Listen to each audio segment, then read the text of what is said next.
Unfortunately, walang magsisave sa'yo from overspending. Kahit pasabihin mo ngayon na magtitipid na talaga ako, ads will still target you, meron pa ring double-digit sale, at lagi ka pa rin may makikitang boodle find sa feed mo. The world is designed to make spending easy na minsan kahit hindi mo naman talaga kailangan yung isang bagay, they have a way of convincing you that you actually need it. So instead of controlling the world around us para hindi na tayo mag-overspend, why not control the only thing that we actually can? Which is our decisions. If you're new here, my name is Jane, and for today's video, let's talk about some helpful tips that actually help me stop overspending. And no, I won't be asking you to stop buying coffee or stop subscriptions kasi kung effective sila para sa'yo, then I don't think you'll be needing this video. What I'll be sharing with you are some mindset shifts that actually made a difference in my spending habits. The kind of shifts that will actually help you make sure na hindi ka nababalik sa overspending after a month. Kasi minsan ganoon tayo, di ba? Sa umpisa, super sipag natin na ma-reach yung goals natin. Very dedicated, very disciplined. Pero kapag nakalimutan ng one day or one week, babalik ulit sa dati. So para hindi na mangyari ulit yung mga yon, let's start working on these habits. Number one is to accept that you have a spending problem. This isn't about guilt-tripping yourself or shaming yourself.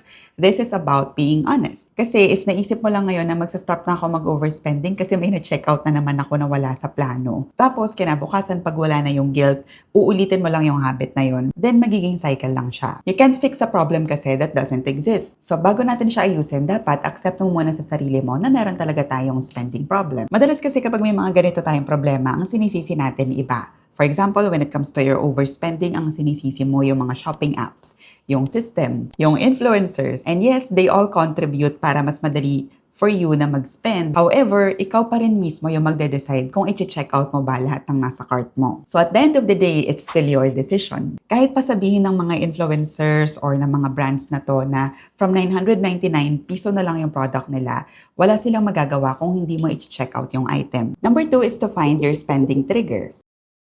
Now that you've accepted that your spending habits need some work, the next question is, why do you spend? And note na yung question natin is hindi sa kung ano yung binibili mo. Bakit ka nagsispend? For some people, it's boredom. Naiinip sila, so ang tendency, kukunin ng cellphone, magsuscroll sa social media, sa mga shopping apps, and then all of a sudden, makakita ng ads, mag-add to cart, and then check out. For others naman, it's stress. After a long day at work, ang reward nila sa sarili nila is shopping. And I can definitely relate to this one kasi nung nagtatrabaho pa ako sa abroad, hindi ako umuwi agad ng bahay. Sa sobrang pagod ko at stress, instead of going home and resting, ginagamit ko yung 6 p.m. to 9 p.m. ko para gumala sa mall. Thinking na magre-relax lang ako, mag-unwind without realizing na napapagastos ako every time pumupunta ako doon. And kung madalas kang mag-unwind through shopping, madalas ka ring mag-overspend. Another reason para sa iba is comparison. You see someone your age buying luxury bags, a brand new phone, retirement para sa parents nila, financial freedom, tapos ikaw, parang you feel like you're behind in life. Ang solution mo ngayon is to overspend because you want proof that your hard work is actually working. You do this even though you know for a fact na hindi kayo pareho ng buhay. Hindi rin natin alam kung paano nila na-fund yung mga purchases na yon. Also, you know that your life is still under construction, so kailangan mo pang ayusin yung finances mo, stabilize yung income mo, bago mo ma-reach yung mga goals na nakikita mo online. So here's a challenge. Every time you feel like overspending, ask yourself, what happened today that made me want this? Bakit all of a sudden gusto kong bumili ng bagong phone, ng bagong sapatos, ng bagong damit? Maybe na-stress ka sa trabaho, you had a bad day, anxious ka. Kasi the more you understand your spending triggers, the more you have control over them. Mas madali silang iwasan or control kapag alam mo kung paano sila nangyayari. And when this happen, you stop reacting automatically. Alam mo na kung paano siya nangyayari, so you start choosing more intentionally. And this is why, alam ko pa ulit-ulit na ako guys, this is why I recommend na mag-track kayo ng expenses. Not to guilt trip yourself, pero para matulungan kayo ng data. That way, alam natin kung ano yung patterns natin, ano yung mga nagtitrigger sa atin, at kailan yung time na nag-overspend tayo. Hindi naman kailangan tedious yung pag-track mo ng expenses. Kahit na simulan mo lang siya by checking your transaction history sa mga digital banking apps mo, or sa credit cards mo, malaking bagay na yun para makita mo kung ano nangyayari sa'yo every month at kung paano mo ginagastos yung income mo. Next, you have to delay the dopamine. This one I'm really proud of kasi before, Kapag sumahod ako, automatic, i-check out ko yung mga naka-add to cart ko. Pero now, I learned how to slow down kasi I now understand kung ano yung consequence nila sa finances ko. Also, I realized na nothing is really urgent when it comes to shopping. So, bakit ba ako nagmamadali? And ang answer dyan is because marketing has a way of making us feel like everything is urgent. Limited stock, only 3 left, or sale ends tonight. Ikaw naman, kahit na ayaw mo pa sanang i-check out yung isang bagay, mapipilitan ka dahil limited lang daw yung stock. So, baka maubusan ka. In short, they want you to believe that if you don't buy it now, you'll regret it forever kasi kinabukasan wala na to. So, i-check out mo na. Even though, alam naman natin sa sarili natin na after a few days, magre-restock sila, magkakaroon ulit sila ng sale, magiging available ulit yung item na yon. I learned na if I really want something, kahit after 2 days or 1 week pa yan, gugustuhin ko pa rin yung bagay na yon. At ibig sabihin, worth it siya na i-check out. Kung hindi, yung delay na yon, na-save niya yung money ko. After learning this, I decided to create a rule kapag nag-online shopping ako or shopping in general. If it's not a need, hindi naman siya kailangan sa bahay, hindi naman siya pagkain, I wait. Minsan 24 hours, minsan 48 hours. Kapag gusto ko pa rin yung isang bagay or kailangan talaga siya, saka ko palang i-check out. Kapag naman malalaking purchases, like for example, cellphone, or mag-upgrade ako ng gadgets, mag-iintay ako ng at least 30 days. And you'd be surprised na itong mga bagay na to, they stop feeling important kapag dinelay mo yung dopamine. Kasi yung urgency nawawala, tapos yung excitement mo nag-fade. And sometimes you even forgot about it completely. Minsan may mga naka-add to cart ako sa mga shopping apps na, oo nga no, gusto ko pala to dati. Tapos ngayon, ayoko na siya. For example, yung mga trending na damit or mga sapatos, bags sa social media, kapag nakikita ko sila, affected pa rin naman ako. Gusto ko pa rin naman sila for myself. However, since alam ko na nga yung triggers ko at alam ko na kung paano siya i-manage, ina-add to cart ko lang sila. And then eventually, kapag tinignan ko na yung cart ko after a month, hindi ko naman pala siya ganun kagusto. So, ganun yung effect ng pag-delay ng dopamine sa akin. In short, hindi mo naman talaga gusto yung isang bagay, you just want the feeling of buying something new. Kaya naiintindihan natin yung iba na excited sila mag-unbox, excited sila kapag may dumadating na parcel, tapos pag na-open na, wala na yung excitement. Wala na rin yung dopamine hit. So, babalik na naman sa dati, maghahanap na naman ng bago online, check out na naman, and then it becomes a cycle. Pag dinelay mo yung dopamine, hindi naman necessarily nagdono ka sa lahat ng bagay. Ibig sabihin lang, not yet. Diba? Binibigyan mo lang ng chance yung sarili mo na pag-isipan muna kung gusto mo ba talaga yung isang bagay. Next is to figure out what you're actually buying.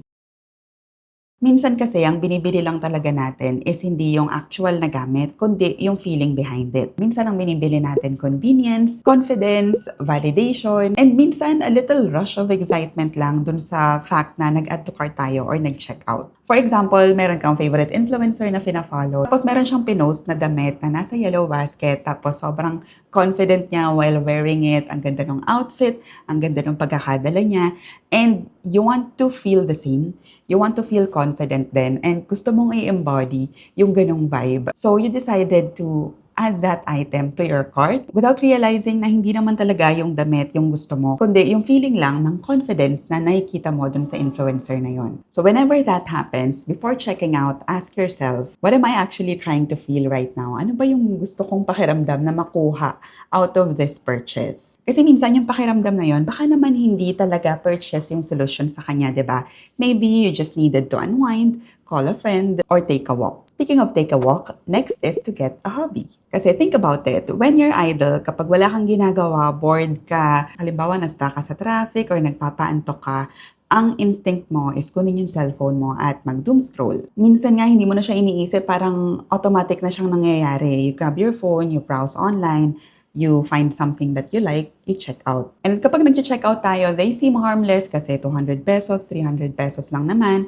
Pero kapag nag-track ka ng expenses mo at nag-add up sila, doon mo marirealize na malaki yung percentage na nakukuha niya sa income mo. And then you try to convince yourself na okay lang yan, minsan lang naman, deserve ko naman, or sahod naman today. Until eventually you realize na you've completely built a totally different lifestyle.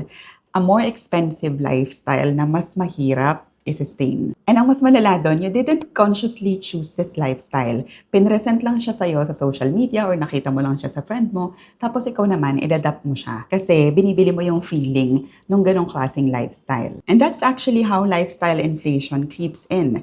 Hindi mo siya napapansin kasi unti-unti lang naman yung changes na ginagawa mo sa life mo. Every checkout lang naman or every sweldo, kaya parang harmless sila for you. The more content you consume kasi, the more opportunities there are for someone to convince you na your life is not okay.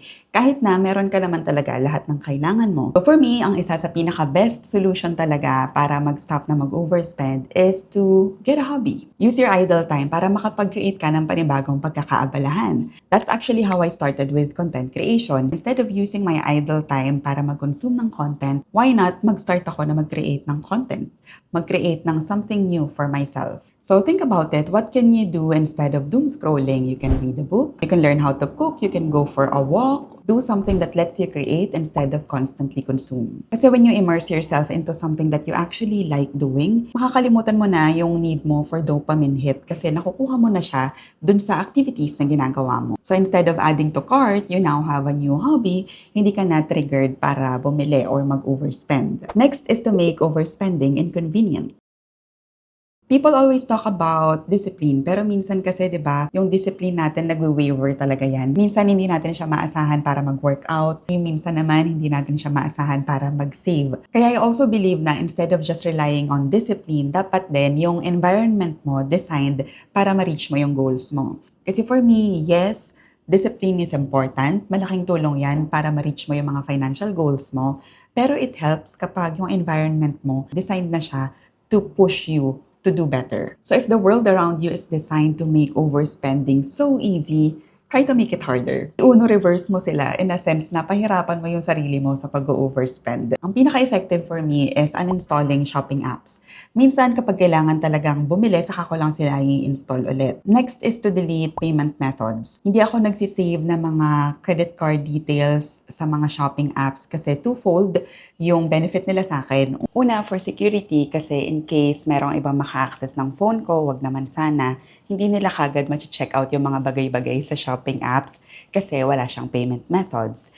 Number two is yung delay. Since walang payment methods na nakasave, kailangan ko siyang gawin every time mag-check out ako. So yung delay na yon, at least nakakapag-isip ako kung kailangan ko ba talaga yung i-check out ko or another excuse yon to buy feelings. Next is naka-off yung mga notifications ko. Ang naka-on lang sa akin yung email, online banking apps, Messenger, pero the rest naka-off sila kasi bukod sa natitrigger ako na mag-scroll sa cellphone ko kapag nakikita ko na may notifications, nakaka-trigger din siya sa pag-online shopping kasi kapag nakita mo na uy, 50% off daw yung ganitong brand or 30% off daw, limited time only, syempre matitempt ka na tingnan ano yung ino-offer nila. So kahit na hindi ka naman talaga nag-iisip na bumili ng sapatos, all of a sudden, gusto mo na silang bilhin. Or all of a sudden, need mo na sila. I do the same for emails kasi trigger din sila for me. So minsan, kapag napupunta ako sa promotions tab, tapos nakikita ko na may mga sale, natatempt ako na bumili. So para hindi ko na sila isipin, nag-unsubscribe na lang ako. I also unfollowed creators that constantly make me feel like I need to buy something. I have nothing against influencers or creators promoting things online kasi syempre bread and butter nila yon. Pero if you want to protect your peace of mind then and your money, then you have to do your part din kung paano mo siya gagawin. And if it means unfollowing certain creators and influencers para magawa mo yon, then I think it's okay. Or at least mute them para hindi ka natitrigger na mag-spend kapag napapanood mo yung ads nila. In short, create little obstacles lang para kahit papaano nade-delay yung process mo ng pag-overspend. That way, magkaroon ng time yung brain natin na mag-isip muna na kailangan mo ba talagang mag-online shopping? Baka bored ka lang, magbasa tayo ng libro. So kung hindi talaga effective ang motivation at discipline, then make it harder for yourself to overspend. Lastly is to remember what every purchase is costing your future. I think this is the strongest mindset shift na pwede niyong gawin para mag-stop kayo na mag-overspending. Kasi every time you spend money, you're not just buying something. You're giving up something for your future. Maybe it's one less investment, maybe it's one less month ng emergency fund, delaying the fact na pwede ka palang maging work optional, delaying financial freedom. Kasi syempre, every peso, every earning, at every sweldo natin ay opportunity cost para sa ating future. Don't get me wrong, I'm all for enjoying your money pa din naman kasi syempre pinaghirapan natin siya. So, ayaw naman natin na lahat lang ng pera natin nasa future. Kaya I always recommend na meron ka ring budget para sa wants mo. That's why if you look at my spending tracker, meron ako dyang section for wants. Kasi syempre gusto pa rin naman natin na meron tayong allocated budget para sa wants natin. Kasi we have to live a little. Para sa akin lang, ang importante, meron siyang balance para hindi natin ma-sacrifice yung future natin dahil lang ine-enjoy natin yung ating present. Kasi we have to keep in mind din na financial freedom isn't built in one big decision. Hindi siya nangyayari dahil lang nag-decide ka na mag-save ng money ng isang buwan. Nangyayari siya sa small habits natin, sa kung paano tayo nagde-decide kung paano natin gagastusin yung salary natin or yung income natin. So, let me know in the comment section below kung ano yung spending habits na babaguhin mo after watching this video. Kasi syempre, ayaw naman natin na manood lang tayo na manood ng video tapos hindi naman natin ina-apply yung ating mga learning. So, it's important na after watching videos, meron tayong application, di ba? Kasi I also fell into that trap, guys. Nanood ako ng mga videos about content creation, about financial freedom. Pero hindi ko sila ina-apply. Ginawa ko yan for many years until na-realize ko na wala naman talaga akong napupulot dun sa mga pinapanood ko na video kasi hindi ko sila ina-apply sa buhay ko. And let me know in the comments kung ano yung una ninyong gagawin. Kahit isa lang out of all those things na share natin sa video na to. And if you want more videos similar to this one, I have more in my channel. You can start by watching this video. That's it for today. Ciao!